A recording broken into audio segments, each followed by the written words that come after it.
নতুন করে সামরিক অভিযানে উত্তপ্ত গাজা যখন রক্ত আর ধ্বংসস্তূপে পরিণত, তখন মধ্যপ্রাচ্যের আরেক প্রান্তে সংযুক্ত আরব আমিরাতে অভিজাত আতিথেয়তায় সিক্ত হচ্ছেন মার্কিন প্রেসিডেন্ট ডোনাল্ড ট্রাম্প।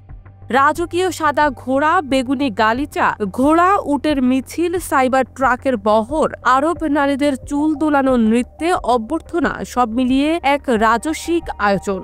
অন্যদিকে এই মুহূর্তেই গাজার মানুষ ক্ষুধায় কাতর, বোমার আঘাতে বিধ্বস্ত এবং যুদ্ধের করুণ পরিণতিতে শিশুরা পর্যন্ত অপুষ্টি ও সংক্রমণের ঝুঁকিতে। বিবিসির তথ্যমতে ইসরায়েলি প্রতিরক্ষা বাহিনী সম্প্রতি অপারেশন গিডিয়নস চ্যারিয়টস নামে একটি নতুন সামরিক অভিযানের ঘোষণা দিয়েছে। হামাসকে দমন এবং বাকি জিম্মিদের মুক্ত করাই এই অভিযানের মূল লক্ষ্য।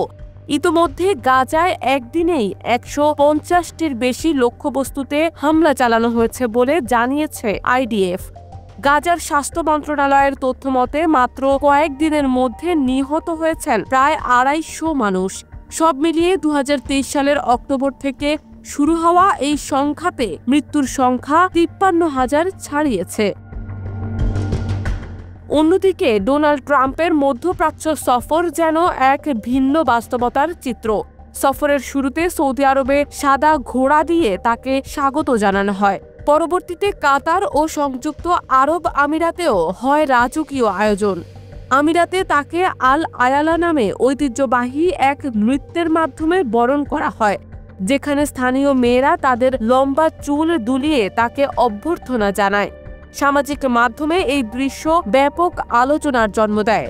অনেকেই প্রশ্ন তুলছেন, একটি ইসলামী দেশে কেন এমন উন্মুক্ত পরিবেশনায় ট্রাম্পকে স্বাগত জানানো হচ্ছে?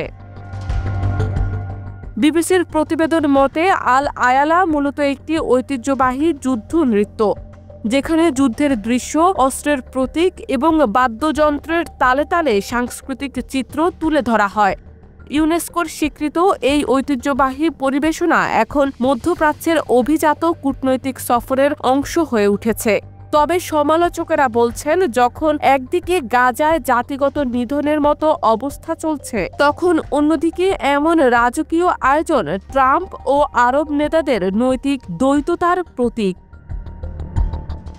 সব মিলিয়ে একদিকে যখন যুদ্ধ, দুর্ভিক্ষ আর মৃত্যুর নির্মম বাস্তবতা, অন্যদিকে ঠিক তখনই মধ্যপ্রাচ্যের কিছু অংশে চলছে রাজকীয় আয়োজন, নাচ, গান আর উৎসবের জাঁকজমক। এই বৈপরীত্য শুধু বর্তমান মধ্যপ্রাচ্যের রাজনৈতিক বাস্তবতার নয়, কূটনৈতিক অবস্থান ও নৈতিক দায়বদ্ধতা নিয়েও গভীর প্রশ্ন তুলে দিচ্ছে।